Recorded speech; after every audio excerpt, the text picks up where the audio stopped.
If hope has a smell, mine is rubbing alcohol and cheap peppermint gum. That's what fills my hospital room every evening at 6:30 when James slides through the door with his usual greeting. Hey, how's my Amamu doing? Like I'm a sad cartoon mummy he's sworn to keep unwrapped. Tonight, the 4 beeps twice as he steps in. Reflex. He walks straight to the machine, taps the screen like a seasoned nurse, then drops 2 grocery bags on the rolling tray. Imported delicacies, he says, pulling out a family-size pack of Skittles and 3 bottles of blue Gatorade. Doctor's orders. Sugar and electrolytes. He always jokes. It keeps me from staring at the PET scan printout taped beside my bed. The one with the bright little stars of metastasis sparkling across my lungs. But tonight I don't want jokes. Tonight I want truth. James, I say, swallowing the lump in my throat. Seat. He raises an eyebrow. You okay? No. Yes. Maybe. I'm dying, but that isn't the point. Not right now. The point is I'm in love with a man rearranging my snack drawer while I pretend Skittles can outfight stage 4. He sits on the edge of the bed. My pulse goes ballistic. 25 years of friendship, and it still spikes when his knee brushes mine. What's up, he asks. There are 1,000 ways to start. I choose the worst. I love you. He smiles, squeezes my hand. Oh, I know. I love you too. Wrong script. He's heard me say love you, bro, 1,000,000 times. He thinks this is that. I tighten my grip.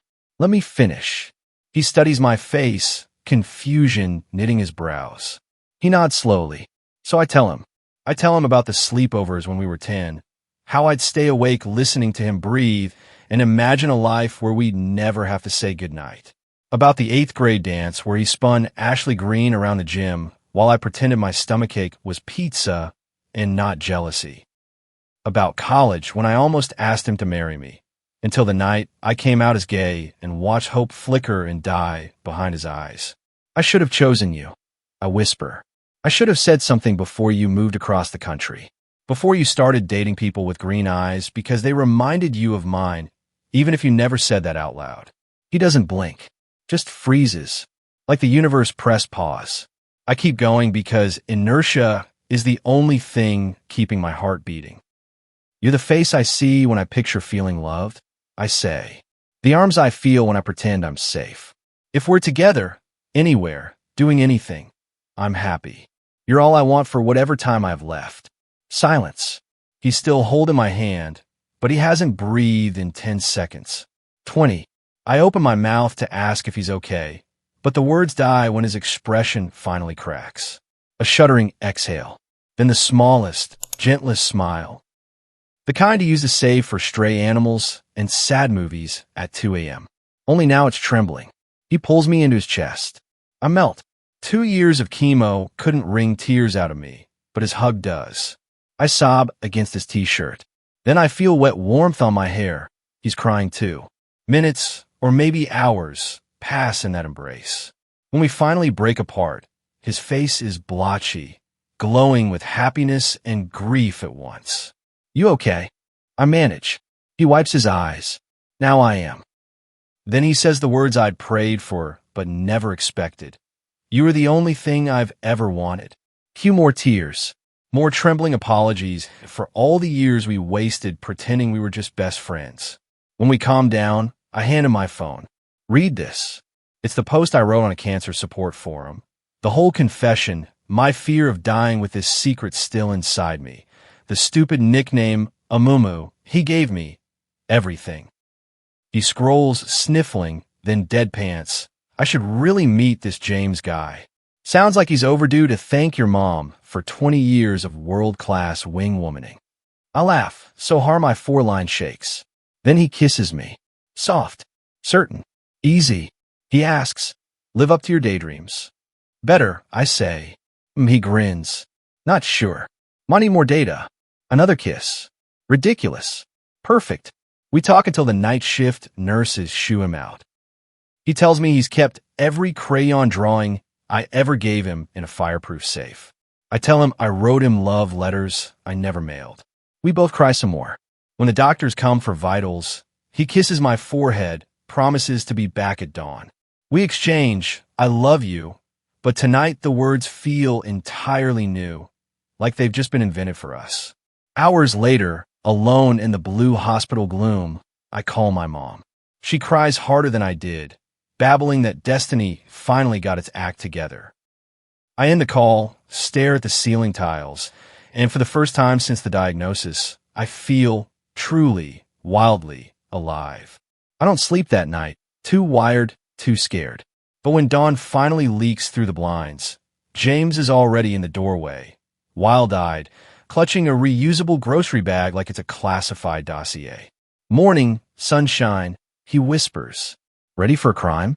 I raise an eyebrow. The last misdemeanor I committed involved overdue library books.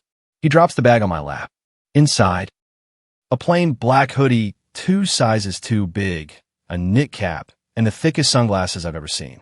James pulls out a laminated badge reading Transport Tech, Authorized Personnel. Beneath it, the hospital logo and his own picture. Please tell me you didn't fake hospital credentials. I borrowed them from Carl in maintenance. He owes me $50 from fantasy football. I laugh until my chest hurts. You want to break me out? Borrow you, he corrects. For one day. There's a sunrise with your name on it. 5 minutes later, I'm shuffling down the corridor, for pole disguised beneath a spare lab coat, sleeve James snagged from the supply closet. Heart hammering, legs shaking, but for once not from chemo. We pass the nurse station. James flashes the badge. The night nurse looks up, half asleep. Patient transfer. Urgent imaging, he says. She nods. James winks at me. My pulse spikes. We're doing this. Elevator, lobby, parking lot. Dawn is just a purple smear over the city skyline. He helps me into his beat-up Civic, coils the 4 tubing neatly, hangs the saline bag from the clothes hook. You're insane, I whisper. He buckles me in. Because of you. He drives beyond city limits, winding roads lined with autumn maples. After 20 minutes, the car crests a small hill overlooking a glassy lake. Mist floats above the water. The horizon glows peach and rose. Help me out, I ask. He lifts me carefully, blankets waiting on the hood. The air smells like pine needles and everything I haven't felt in months. We sit side by side. Sunrise unfurls across the lake, violent pinks bleeding into gold. I lean my head on his shoulder, for line trailing like a silk ribbon between us. You did all this? I murmur. Had to, he says. Doctor's Onionite sky. I figured you deserve at least one dawn. I close my eyes.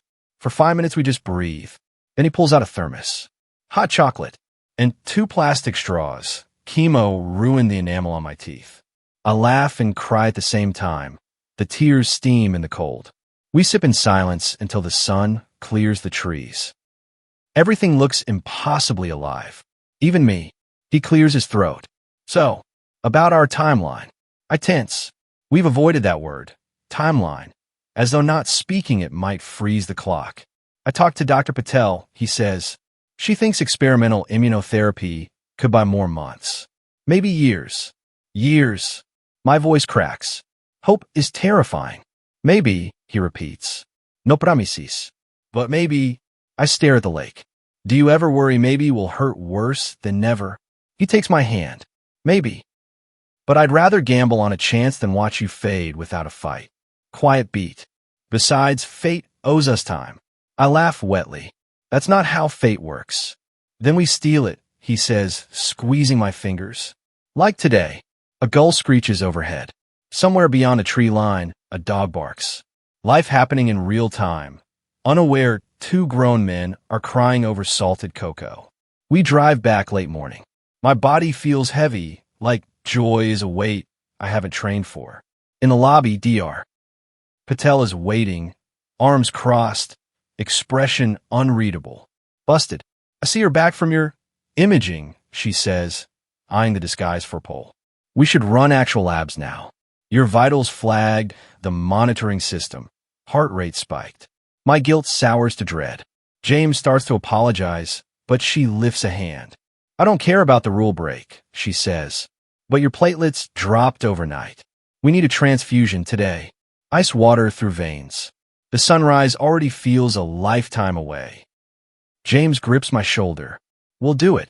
Whatever it takes. Dr. Patel softens. And next time you stage a jailbreak, at least take a portable monitor. I manage a weak grin.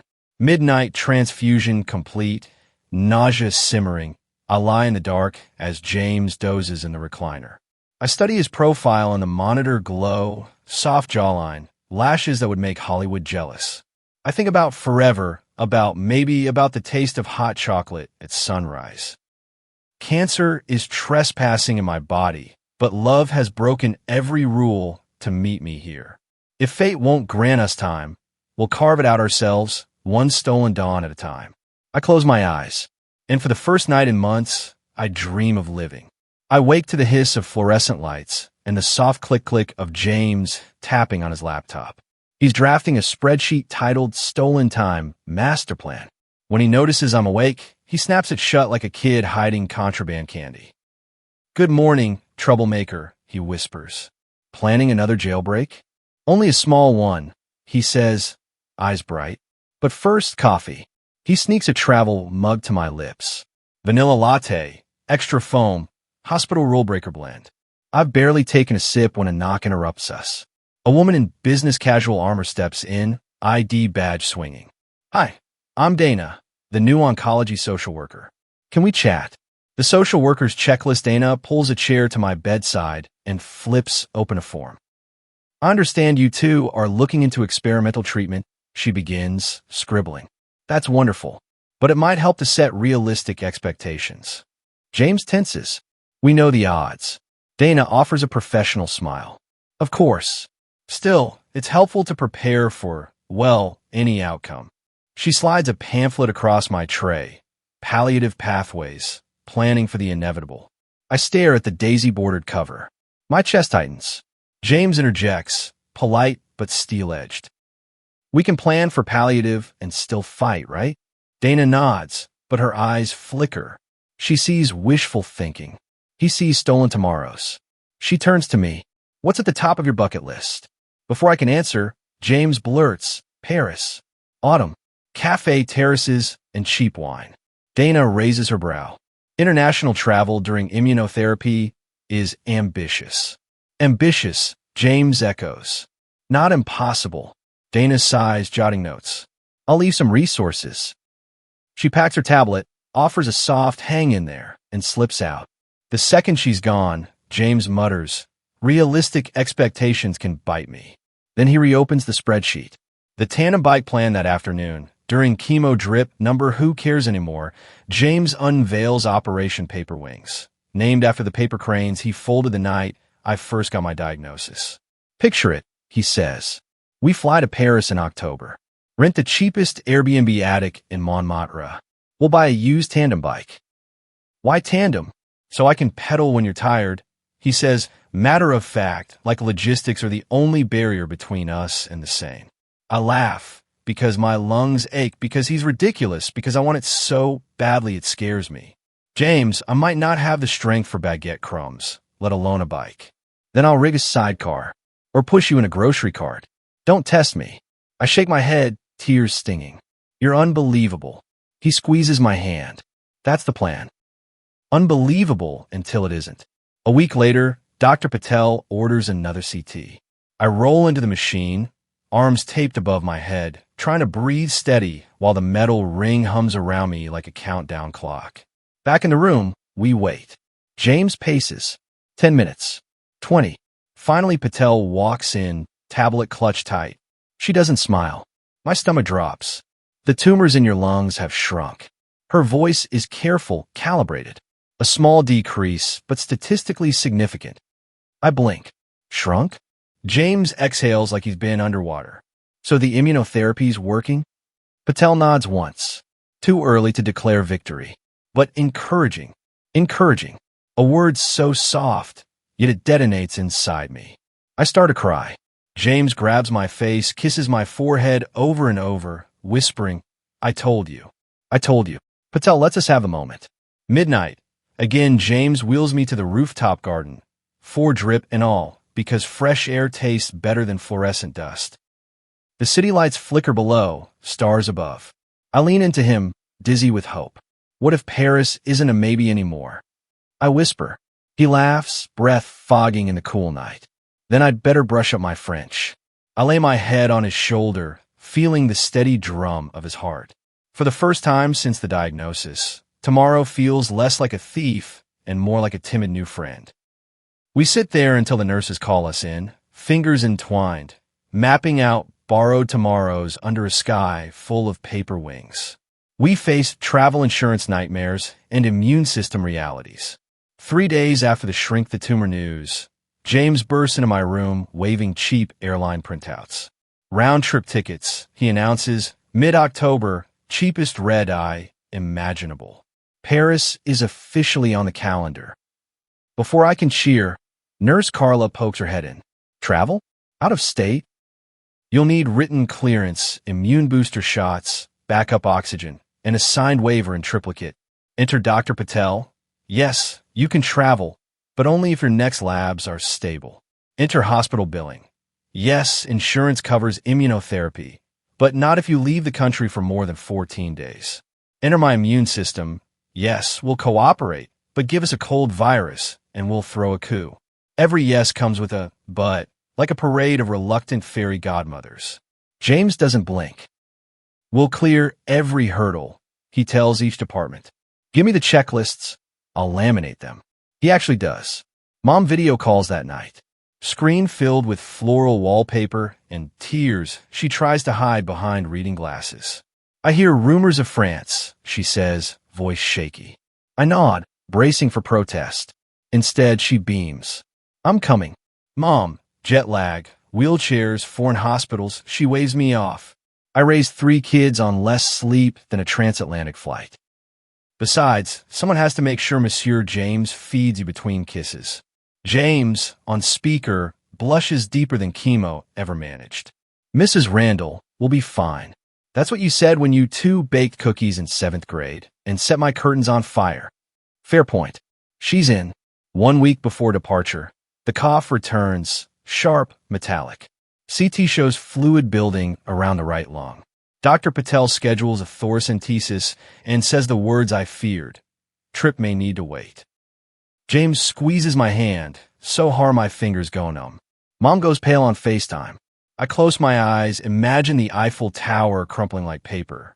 That night, I cry in the dark for the first time since the rooftop. Ugly sobs that shake the 4-pole. James climbs into the hospital bed beside me, careful of lines and stitches. Postpone doesn't mean cancel, he whispers. What if postpone turns into never? He presses his forehead to mine. Then Paris happens here. He taps my chest. I'll paint every cafe on your ribs if I have to. While we wait for fluid results, James floods the room with origami cranes. Hundreds, all colors. He strings them from the ceiling tiles so when I wake, the flock sways like a heartbeat. Mom arrives with croissants from the best French bakery in town. We set up a makeshift bistro, paper tablecloth, battery candle, Spotify playlist of Parisian street accordions. James pours sparkling apple juice into plastic champagne flutes. To Paris in pencil, he toasts. We'll link it later. I laugh, crumbs flying. For 2 hours, the 4-pump sounds like cafe chatter, and the crane mobiles rustle like plane wings. 2 days later, Dr. Patel smiles for real. Fluids limited. We drained it. Labs look decent. If you feel up to it, Paris is back on. James whoops so loudly a nurse drops her chart. Mom claps like I just won Olympic gold. I just breathe, deep, clear, amazed. Airport night. Wheelchair, masks, a folder thick with medical letters. Mom fusses with scarves. James navigates TSA like a general. When the plane lifts off, I grip James's hand. Below, the city shrinks to glitter. For the first time since cancer moved in, fear does not own my chest. Hope does, and it's wearing a beret. At cruising altitude, James opens his laptop. Stolen time master plan, tab 17, kiss under every bridge. I nudge his shoulder. That'll take years. He winks. Then we'd better get started. Clouds drift past, soft as paper wings, and I let myself believe, for one long, beautiful night, that stolen time can stretch into forever. Paris greeted us with gray drizzle. Still, I insisted on rolling myself down Rue Claire, camera phone out, snapping blurry shots of flower stalls and baguettes like proof I'd really made it across the ocean. By noon, exhaustion set in. James coaxed me back to the Airbnb, a crooked attic walk-up with slanted beams and a window view of chimneys. I tried a nap. Woke up an hour later drenched in sweat, teeth rattling. James pressed his palm to my forehead, burning. 102 degrees Fahrenheit. He fumbled for the French thermometer, cursed under his breath. Why Celsius? Why now? Then called our travel insurance hotline. Mom hovered in the doorway, clutching a rosary she'd bought at Notre Dame gift shop. An ambulance arrived within 15 minutes. 2 paramedics rattled off questions in rapid-fire French. My high school language elective failed me. I caught only fever, oxygen, and danger. James, panicked, tried Google Translate. It misfired. Google. He is in love with lungs. Paramedic, confused. He loves his lungs? James. I mean, they're infected. And oh, they're inflamed.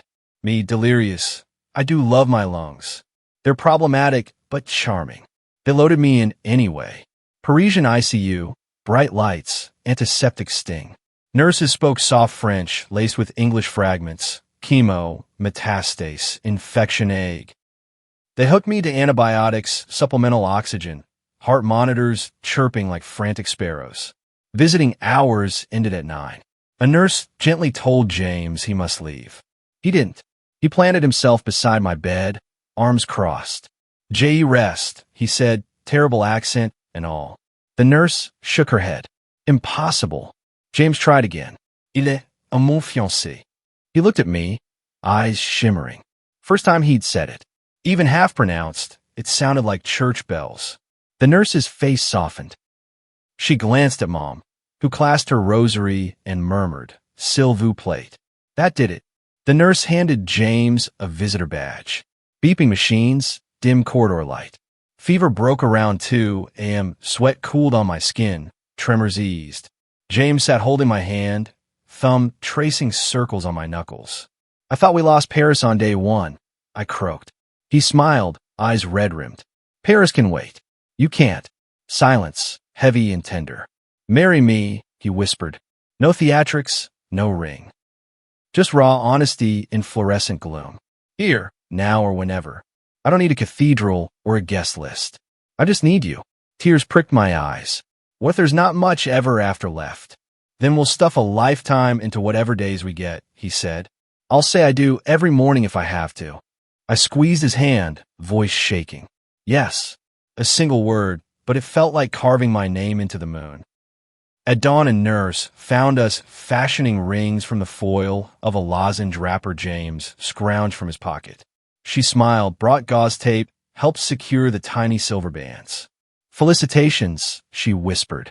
Out the window, Paris was waking, rooftops blushing rose gold, the distant Eiffel Tower wrapped in fog.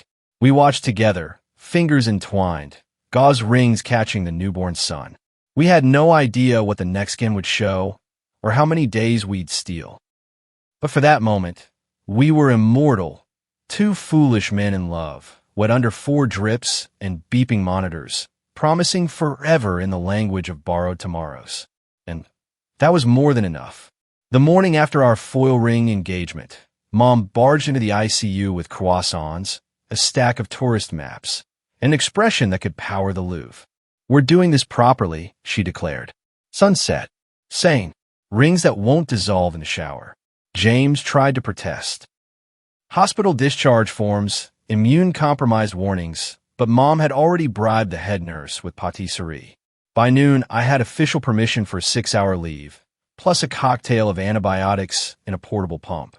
Mom fist-bumped the nurse like they'd won the Super Bowl.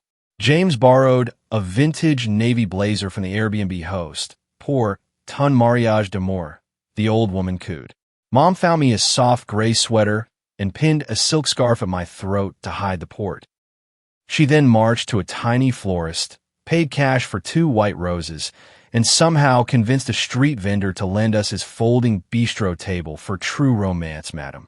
By 5 p.m., we were rolling my wheelchair onto Pont Marie, the bridge locals call Le Pont de Amuro.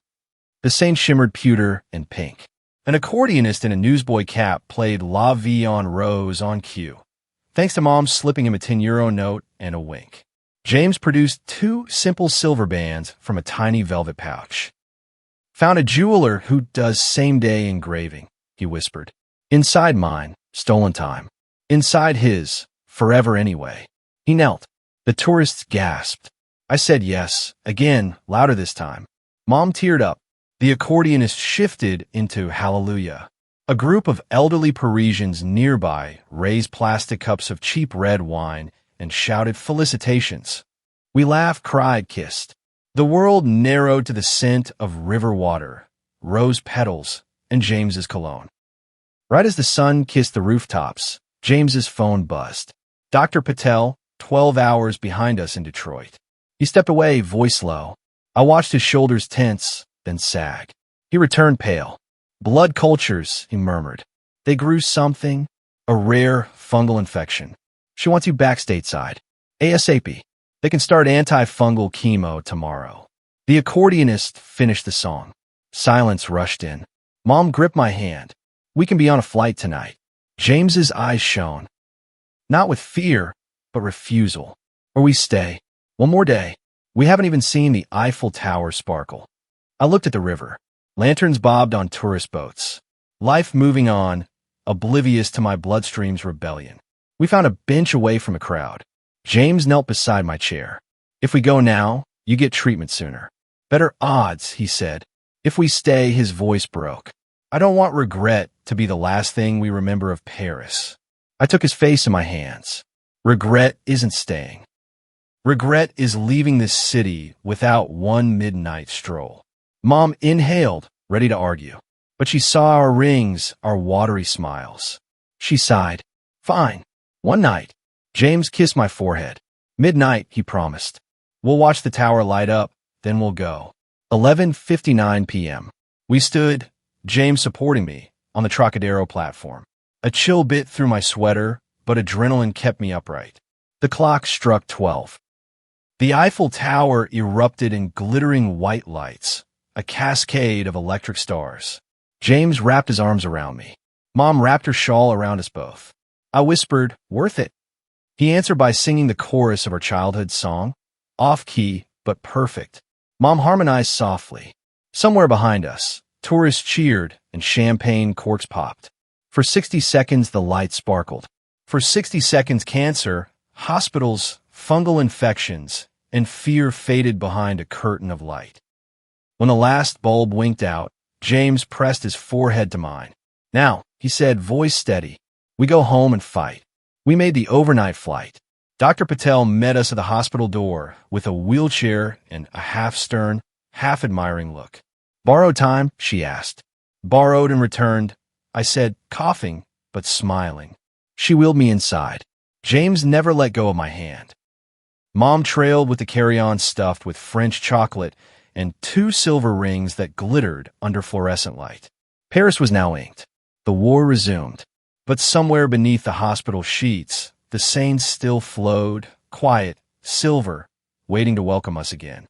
The first 48 hours back felt like turbulence no seatbelt could calm. Day 1. For antifungals drip like black coffee, burning veins, nausea a permanent tide.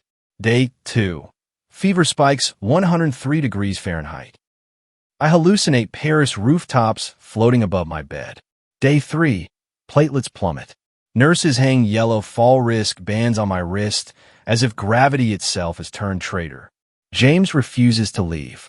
He sleeps in the chair, head against the rail, one hand on my shin as though physical contact might anchor me to earth.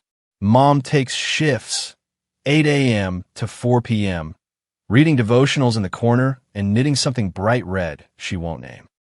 Every so often, she wipes silent tears, then pretends she was just adjusting her glasses. When I'm awake, I joke, "Remember when we thought croissants were life-threatening carbs?"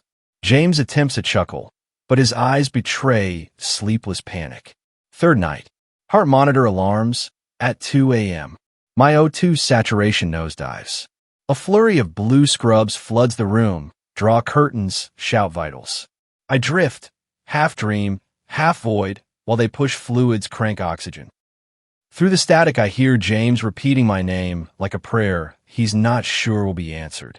Then, not darkness, but a strange, weightless hush, like floating inside a snow globe where every falling flake is a memory.